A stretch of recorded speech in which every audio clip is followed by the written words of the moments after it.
Howdy folks, and welcome back to another episode of The Good, the Bad and the Ugly in World of Tanks with the mighty Jingles. This is Dr. Snuff in the world famous FV304, the mighty Bert, and this episode of The Good, the Bad and the Ugly is all about that class of tank that we all love to hate, the artillery. Now, as you're probably all aware, I don't usually feature artillery replays, and it's not because I hate artillery, it's because they're usually boring as all hell to watch. Seeing somebody sit there in a top-down view, clicking the mouse every 30 seconds, is usually about as entertaining as watching paint dry. This collection, however, well, I think they're entertaining. Let's see if you agree. And another reason why I really should start featuring more artillery replays is because so few of you out there who watch my videos actually play artillery. And watching how artillery play, if nothing else, at the very least, it's going to help teach you how to avoid their tender attentions. Dr. Snuff here. First victim, T50. And this was pretty funny. The T50, well, he fires and misses, but that's alright because the T50's just blown his own tracks off. Now, he probably doesn't have a repair crew because he's a light tank. Is he still going to be there? Yep. So there's his first kill. Now, Hellcats. Artillery drivers love shooting at Hellcats because they have no armour, and any hit, like that one, is likely to do full damage. Now, when you've been hit by an FV304, this Hellcat driver thinks he's safe. He's not. This little thing reloads so quickly and has such a high firing arc. You can see that the Hellcat thought he was safe behind that rock, and he totally wasn't. Artillery drivers love shooting at lightly armoured vehicles because their high explosive shells are gonna do full damage. Unfortunately, that Hellcat got taken out by a KV-1S as Dr. Snuff's shell was in flight, but now he's going for the Churchill 3 instead. Now the Churchill 3, oh, that was highly unusual actually. He actually missed the Churchill 3, but managed to do some splash damage. Yeah, it was only 5 damage. But the splash radius of the high explosive shells on the FV304, oh, that one went in, yep. 2 shots went in. That probably means that the Churchill is still tracked, so he's going to take a shot. And you can do this in the FV304. And there we go, he's killed him. Most other artillery, tier 6 and above, you wouldn't dream of wasting a shot on a target if you did not know it was there, because it takes so long to reload. Artillery like the S51, it takes a minute to reload its shot. With the FV304, the rate of fire is so good. Oh, Excelsior there, right at the limit of his range. And, yep, good hit, and he's gone as well. You can afford to take speculative fire with the FV304 that you just wouldn't dream of doing in other similar tier artillery because it has so much ammunition and because it fires so quickly. This thing only has high explosive ammo, no premium ammunition available for it whatsoever, no armour piercing ammunition. Oh, T49, stay still. So inconsiderate. Boom. This, of course, is only funny when it's happening to other people. Now, the Jackson, the M36. Now, you see, this is the difference. People often ask, you know, what's the point in driving a Jackson when I could have a Hellcat? Well, if that had been a Hellcat, he'd have been dead. The Jackson does at least have enough armour that a hit from artillery isn't an instant death sentence. That, oh, God, he's just killed another one. Isn't an instant death sentence the same way it would be when you're driving a Hellcat. Of course, if the Hellcat has room to manoeuvre, it's so much more manoeuvrable than a Jackson that it can avoid artillery fire. But if you're backed up into a corner, like this, there we go, 83 damage only. The Jackson does at least have enough armour that it's not automatically going to die if it gets hit by artillery. And again, obviously, depends on the class of artillery. An S51 is going to one-shot you, regardless of whether you're in a Jackson or a Hellcat. But in this situation, with an FV304 firing at you, the Jackson was able to take 2 hits before he went down. If you're in a lightly armoured machine like a Cromwell or a Hellcat or an E25 and you get hit by an FV304, you have to get out of there, because usually by the time you've got your tracks up again, the next shot is going to be on the way, and it's going to kill you. Well, we're getting down to the vinegar strokes now. There are only 5 tanks remaining on the enemy team, 6 on our team. There's a flat panzer parked up behind the rock on the other side of the valley there, and a Churchill Mark 7 has just nailed the KV-1 that tried to go around to the east. And Dr. Snuff is keen to get his first Top Gun in the FV304. He's making a break across the dry riverbed before the Churchill gets around the corner. There's the flat panzer. He's taken hits. And he's gone. So, where did the Churchill 7 go? There's now 4 enemy tanks left, but 3 of them are artillery. So, there we go. Somebody just fired. And it's the M44. He's not fully aimed. He fires, he hits him, and he's unlucky not to do full damage. He looks like he hit the only part of this thing that's actually armoured right at the front. And the M44 is about to get his ticket punched. He's not making it easy. Oh, he missed. Yeah, the M44, well, he's an artillery player. He knows what to expect. With an FV304 shooting at him, he's trying to... There we go, he's managed to break contact. Dr. Snuff fires a speculative shot, but it misses. Meanwhile, his platoon mate in the Hellcat has just taken out one of the other artillery. So there's that Churchill 7, an M41, and an M44 remaining. Now the M44 is probably still on top of the hill, but the M41 is likely to be in those bushes right in the bottom southeast corner of the map. So the Type 58 and the Hellcat are trying to spot. And a VK3002 is going around to try to deal with the Churchill 7, but there's no sign of that Churchill 7. And there he is, that's why.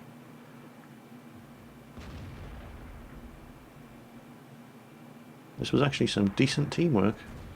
He's blown his tracks off with the splash damage. Oh, you do see this a lot in World of Tanks. When you're down to your last couple of machines, they split up. They don't support each other. The Churchill 7 player at least had the presence of mind to know that his best chance was to try to back his artillery up.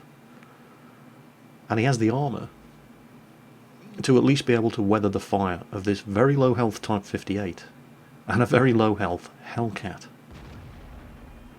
Unlike a Hellcat or a Cromwell, he also has enough armour to be able to weather the storm from the FV304, and there is the M41, and he's right at the extreme limit of Dr. Snuff's range, so he moves forward while not leaving artillery view, fires the shot, got him.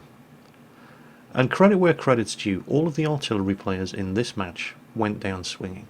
I have lost track of the number of times I have seen. Oh, they've just lost the 3002M. But there you go, artillery players going down fighting. I've lost track of the number of times I've seen artillery players in that M41's position. Oh crap, they've just lost the Type 58. But yeah, artillery players in that M41's position at this stage of a game, giving up, throwing themselves off the cliff and killing themselves. It just... not in this game. These guys all went down swinging. Now it's 2 on 2. But the Hellcat has no health, and the Churchill driver probably realises it and is going to... he just needs to hit him once, and you can hit a Hellcat anywhere and kill it. The Hellcat is trying to spot him. Is the Churchill moving up? He is, he's coming around, he's trying to get the Hellcat. Snuff fires, he gets a good hit, but the Churchill 7 is a very heavily armoured machine. Now he's blown his tracks off. Is he going to reload in time?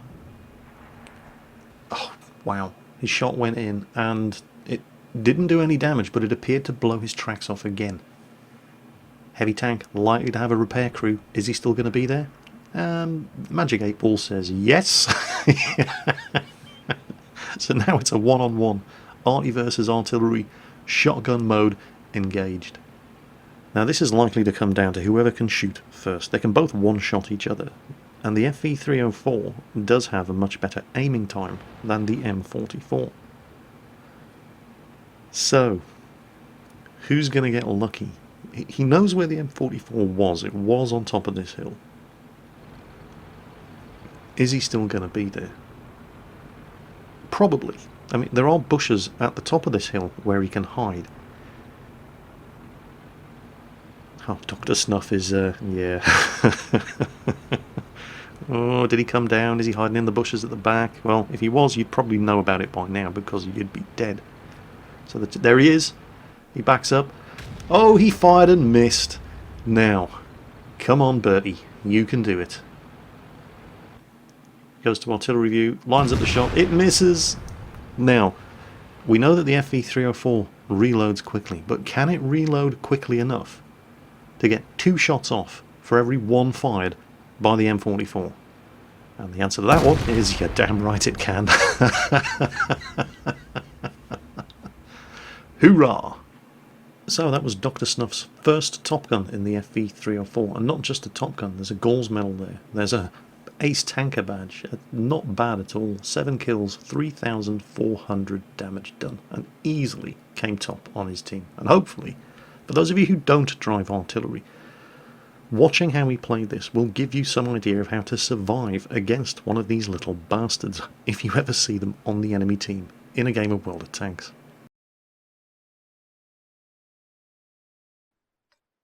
Well, it wouldn't be an episode of The Good, the Bad and the Ugly if there wasn't something bad and ugly in it. This is Punisher 2, he's in the Panzer 1C. But this, of course, is an artillery compilation, so this one isn't so much about Punisher, it's about the artillery on his team. And there he is. The first thing he says in chat is he's going to kill somebody on his own team. Then he says, nah, I'm just kidding. Yeah, he's not kidding. Of course, the team don't know he's not kidding, so Punisher 2 goes off to do his scouting run in the Panzer 1C across the middle of the field here on Prokhorovka, as if nothing unusual was about to happen. If only he knew. Although, to his credit, Punisher 2 is not the kind of player to take matters in his own hands unless he knows there's going to be no retribution, and you'll see what I mean later on. Now, his initial scouting run could have been better. There weren't that many enemy tanks there to spot. He detects an A20. There's nobody in his team really in much of a position to take a shot at him. He pops up again for another look. And there we go. He's got another one. Ducks into cover behind the rock. Keeps moving. Low tier games like this, the guns of the enemy tanks tend to not be accurate enough to hit you when you're moving fast like this in a Panzer 1C. And bingo, there you go. First team kill. M7 has just nuked a medium Mach 2. Now, sitting here watching the replay, I don't know at what point Punisher 2 realised they had a massive douchebag driving their own artillery.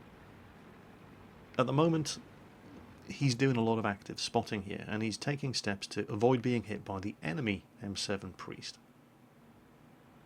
But before too long,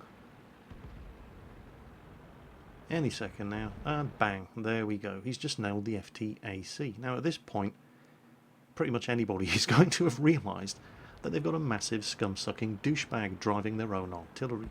But despite 2 deliberate team kills, this guy still hasn't turned blue, so Punisher, and he has problems of his own at this point, but he can't retaliate. There's a medium coming over here to get him. He takes a hit. Luckily, his track's eaten up. He gets his first kill. And you've got to... Oh, and he gets hit by their artillery. Well, at least it was their artillery.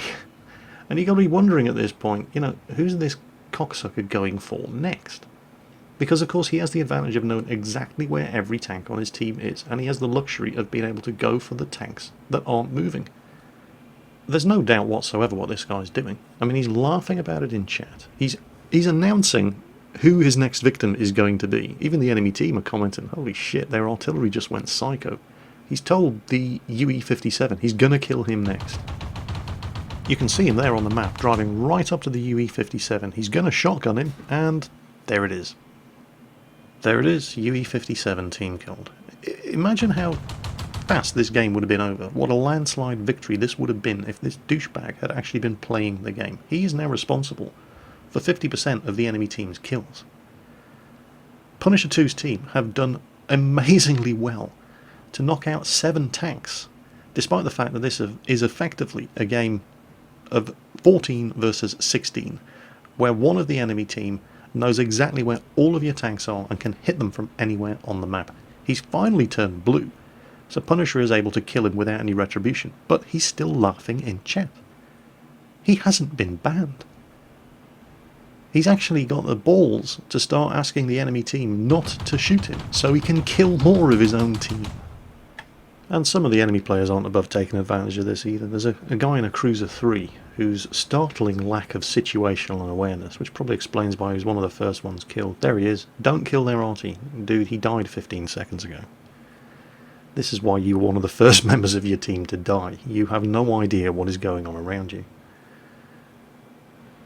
But despite, this massive handicap, Punisher 2, and look at this guy, he's actually bragging in chat that he killed 3 of his own team and he didn't get banned. What are you going to do? And Punisher 2 couldn't really retaliate until that guy turned blue, because then he would have been possibly labelled as a team killer and banned himself. They've got this though, despite this crushing disadvantage of having their own artillery turn psycho on them right at the beginning, and Punisher 2 is basically winning the match here for his team. Using this dead M2 as cover, resetting the cap. They've now got 3 tanks in the cap. The enemy team don't have a hope of winning. So this was quite a refreshingly good result for a team that was effectively 4 tanks down right at the start. The douchebag artillery and the 3 guys he team killed. This was basically 11 versus 16, with one of the 16 able to one-shot kill every single tank on his own team whenever he chose, with the massive advantage of knowing exactly where all of his targets were. And they still managed to get a win. So well played, guys. Our next replay is courtesy of Virusu007 in the Batchat 15555. This is the Tier 9 French artillery. I am constantly mistaking this thing for its big Tier 10 brother, the Batchat 15558. Every time I get hit by anything called a Batchat 155, I automatically assume that there are another 3 shells about to hit me in very close order. This thing does not have an autoloader, but it does have a turret. And it's that turret that makes this thing so evil. This thing really does give me nightmares. I seem to have more problems caused by Batchat 15555s than any other artillery in the game. And it's all because of that turret. The flavour, if you like, of the French artillery is that they don't tend to have as much alpha damage as other artillery of the same tier. The shells that they fire tend to not have as big a splash radius as other artillery of the same tier, but to compensate for that, French artillery tends to reload faster, aim faster, and be more accurate than comparable artillery of other nations. And having a turret makes this thing even more evil. The biggest problem that artillery drivers have to face is that when they have to switch their fire from one part of the map to the other, in order to bring the gun to bear on the target, they have to turn the hull of the tank. And the second they do that, they have to go through that whole long aiming cycle again. You stick a turret on the artillery, it never has to do that. Now, you should of course be moving your artillery after you've fired a shot in order to avoid counter-battery artillery fire. You never know who's looking. Oh, and that shot from our little Tier 8 artillery friend looks like it went into the Foch 155. He's backed off.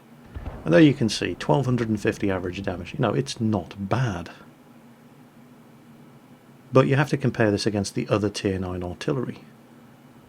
Yep, straight into the side of the Foch 155. Tier 10 tank destroyer. Full damage caused. So, good start. And 1250 damage is a lot. But you look at machines like the Geschutzwagen Tiger, that thing does 2000 average damage per hit.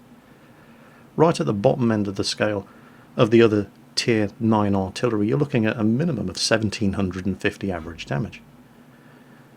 But even 1250 average damage, even if you don't penetrate, there you go, 580 damage.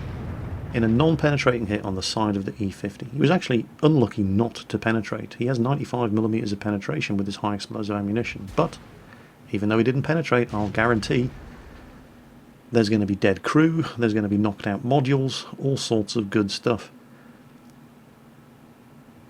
Now this was a little foolish, and it's going to cost him. He takes a blind shot at where he thinks that Jagdpanzer E100 was likely to have moved to. You can get away with this sort of thing in a rapid-firing little pop gun machine like the FV304, but that is going to cost him a lot of damage done. Now he could have done a substantially larger amount of damage to that Jagdpanzer E100 if he'd waited in order for him to pop up again and make sure of the shot. As it is, he's going to kill him anyway. And there it is, but he did less than 200 damage to him. Still, a kill's a kill, and that's a very, very nasty machine on the enemy team out of commission. Now the E75 and the E50. Oh, oh, if he'd just been ready to fire. Two enemy tanks right next to each other. American artillery, boom, there goes the E50. American artillery tends to have big splash damage. That kind of situation, if he'd been ready to fire when those two tanks were right next to each other, happy days. But he wasn't. And the chances are that, I mean, he's not the... Oh, that was a big hit. That was a big hit. This E75 just got his ticket punched, and this right here is the strength of having artillery with a turret. All the action on the other corner is pretty much done, and he's able to switch his fire to the extreme other side of the map, and he doesn't have to spend an age aiming. And, oh man, full damage done to the Waffenträger Panzer IV. And artillery does love shooting at targets that have a lot of health and very little armour. 1254 damage done. Now, looking at the map and bearing in mind that this is an assault version of Erlenberg, you would think that they've pretty much got this. Most of the team is still intact and they're converging on the cap, but they have a full health Waffenträger E100. There he is. And this guy, he knows what he's doing.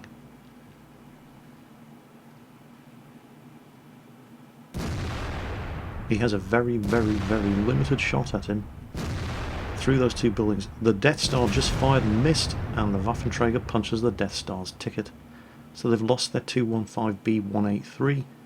He takes his shot, but at that range it just takes too long for the shell to arrive. He didn't really have much of a window of opportunity to fire, and that is going to cost them. The Waffenträger E100 has made it away. He's still on full health, and he's reloading his gun.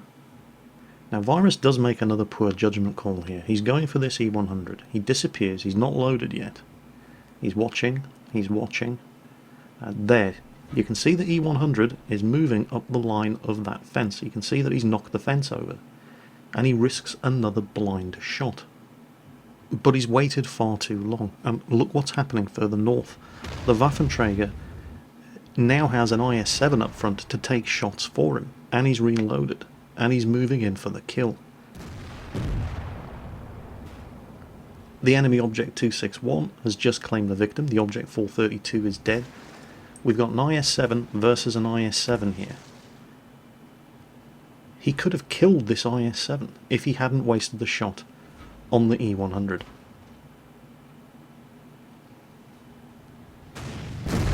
Our IS-7 takes care of theirs, but here comes the Waffenträger. And the Waffenträger is not stupid. He knows exactly where he needs to be safe from artillery fire. And he just unloads shot after shot after shot into this IS-7, takes him out, using his full clip of ammo, completely artillery safe, all the time he's doing it. This guy does know what he's doing. He's loaded. If he could take the shot at the Waffenträger E100, he would, but there's just no way of hitting this guy. So he tells the team that he doesn't have a shot at him, and instead he shifts his fire again. Benefit of having the turret, doesn't have to go through that whole aiming cycle again, and goes to finish off the Waffenträger Panzer IV. He knows he's got him. He doesn't even bother to watch the shot go in. He gets the kill, and he starts watching the bushes to try to get some counter-battery artillery fire in and kill that enemy artillery.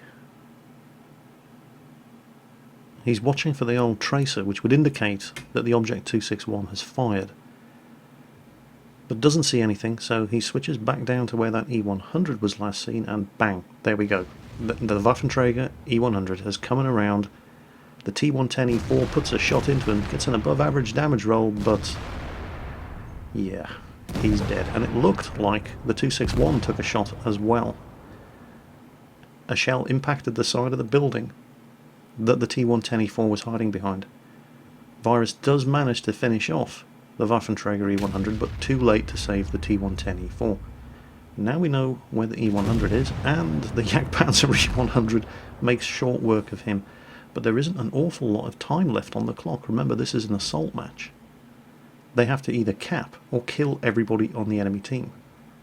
The Object 261 has got to be up here somewhere. There's just the 261 and a T-54E1 left, and they're both up in that top northeast corner of the map. So everybody gets their arse in gear. At this point, it's detecting the enemy tanks. That's what's important. You've got to find them in order to kill them. And there's very, very little time left to do it. The 261's got to be up here somewhere. There he is.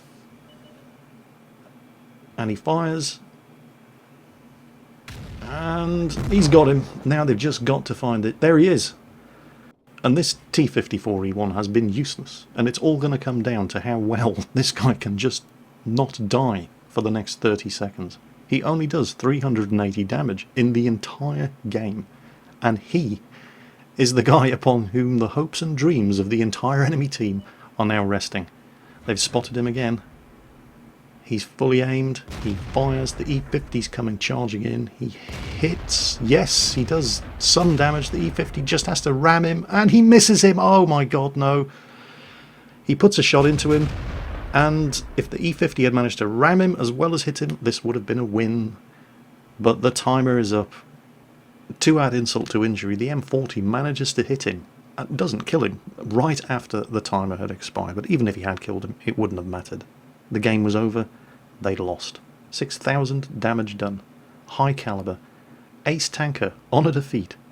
Sometimes it's just not enough. Well, that was a bit of a bummer.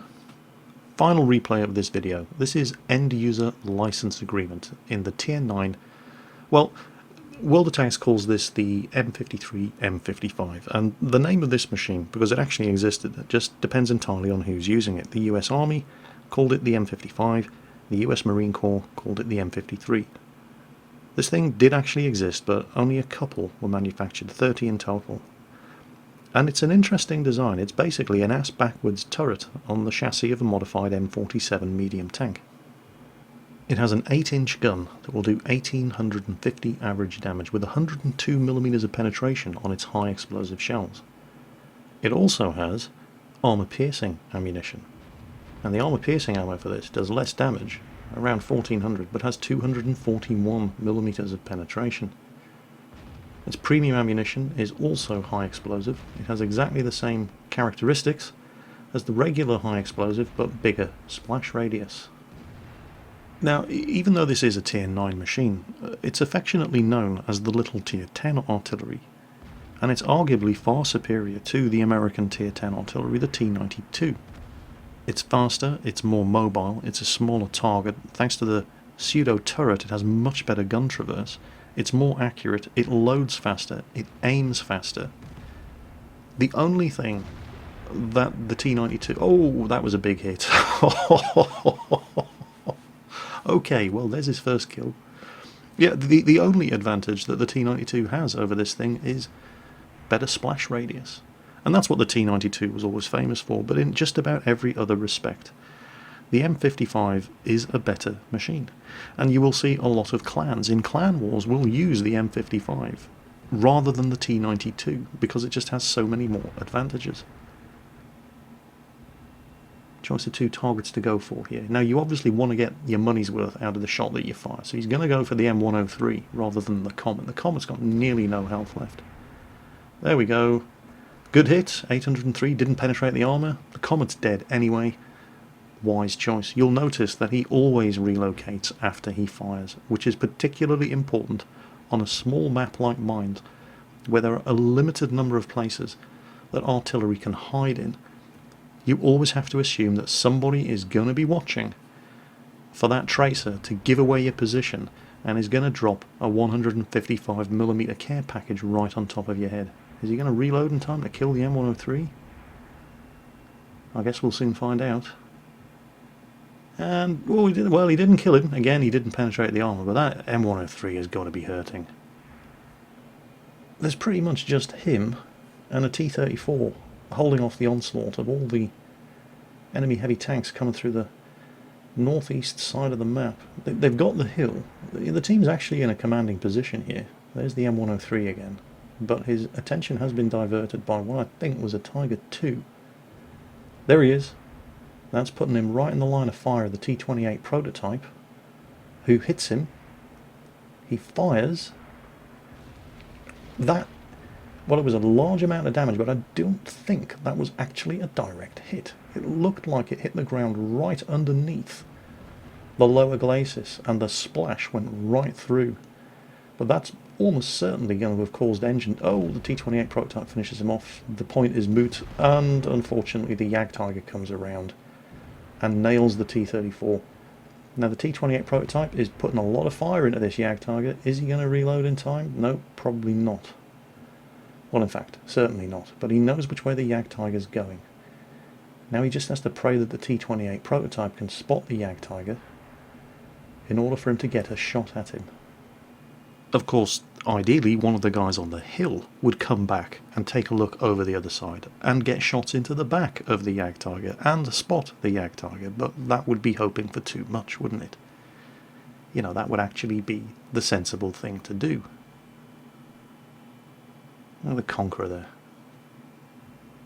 He can't see anything from that position. Well, the T-28 prototype's found him. He fires, and nope, not today.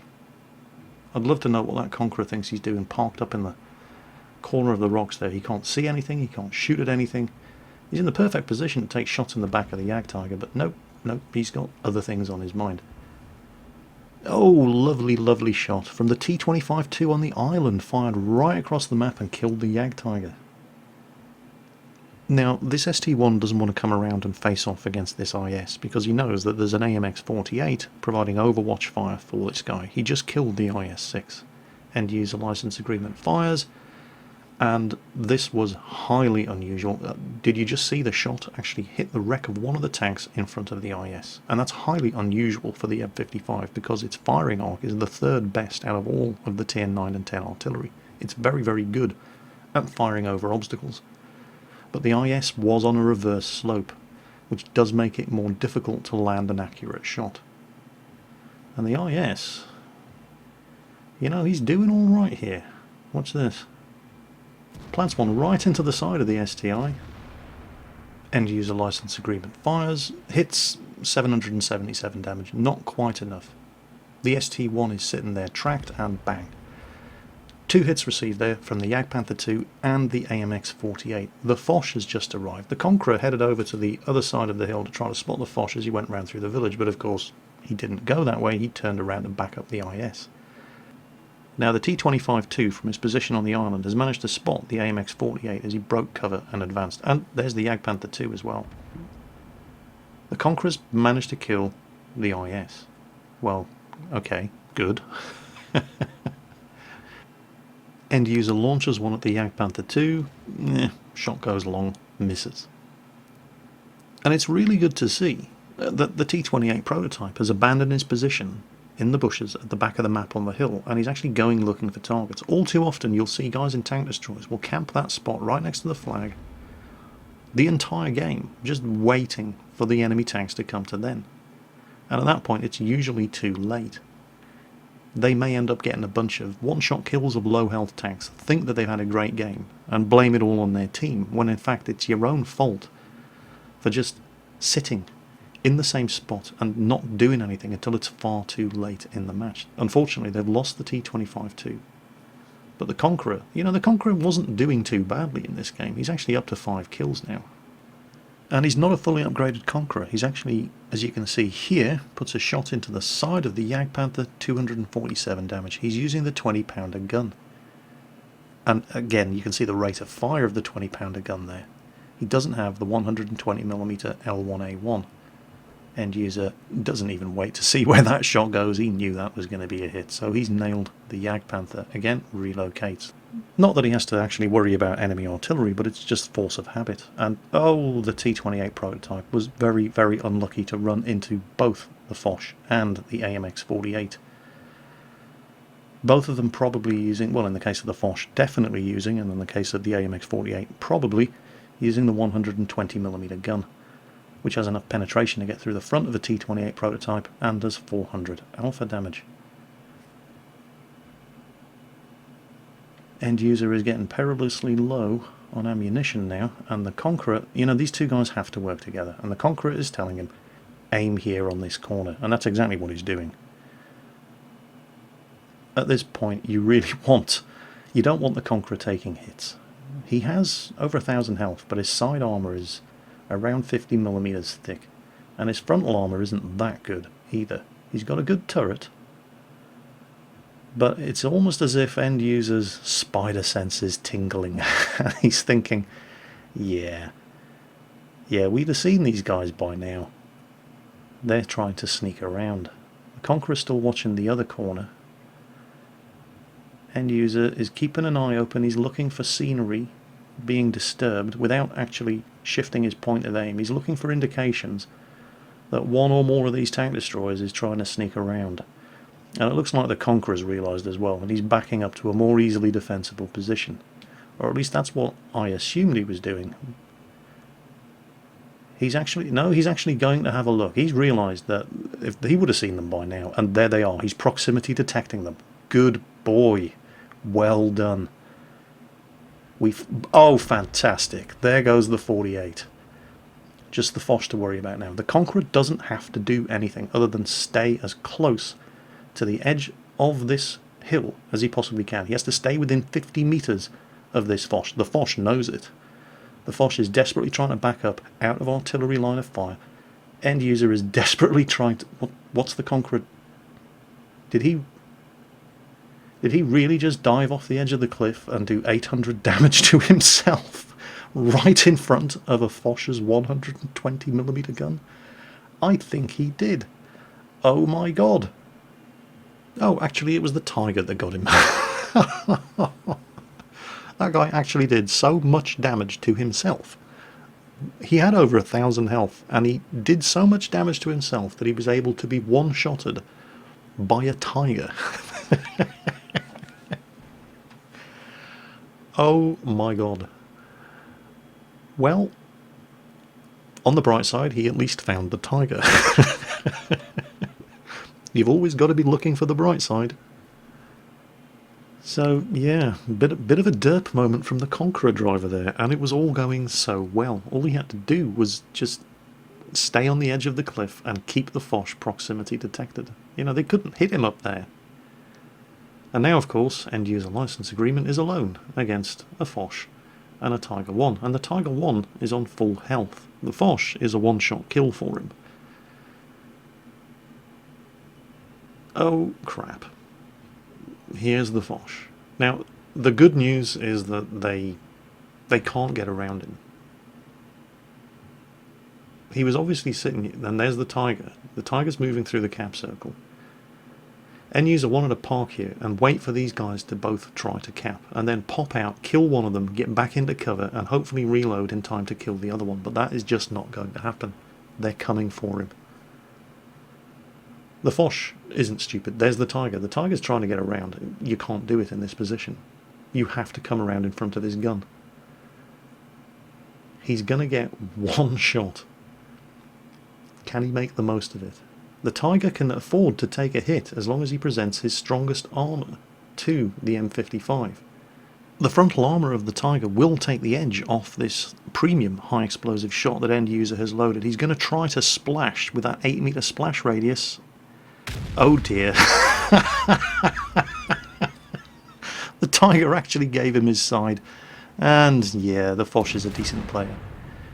Notice how the Foch backed up far enough to not be hit by the splash damage from that premium 8-inch howitzer shell. And yeah, I mean, End User did the best he possibly could. You couldn't really ask more of him in that game, but a donkey move from the Conqueror right at the end just threw that one away.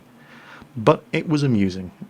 It's always funny watching watching tanks give their weakest armour at point-blank range to high-tier artillery, and that 1500 damage shot on the Tiger at the end was hilarious.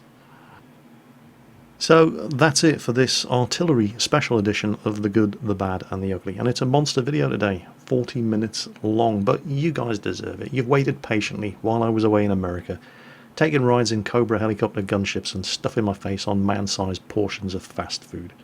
So I hope you enjoyed today's video. As always, take care on that battlefield, and I'll catch you next time.